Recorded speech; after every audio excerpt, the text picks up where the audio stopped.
Nawada police कप्तान ने पकड़ी बरामद थाना परिसर में दुर्गा पूजा को लेकर शांति समिति की बैठक की। एसपी ने कहा कि पकड़ी बरामद दुर्गा पूजा के दौरान उपद्रवियों पर पुलिस की पैनी नजर रहेगी, वो किसी भी सूरत में बख्शे नहीं जाएंगे। पूजा समिति और शांति समिति के लोगों की भी ड्यूटी है कि ऐसे लोगों को चिन्हित कर प्रशासन को जानकारी दे।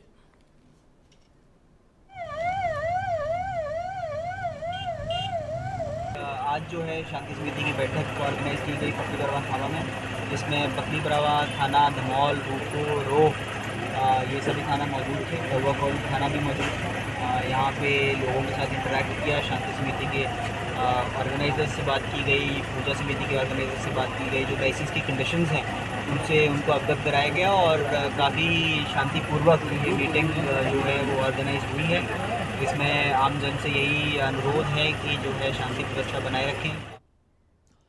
भागलपुर में निजी डॉक्टर की लापरवाही ने एक बच्चे की जान ले ली है। कंपनी बाग में रहने वाले रंजीत मंडल के बेटे को बुखार था। पिता बेटे को एक झोला छाप डॉक्टर के पास ले गया।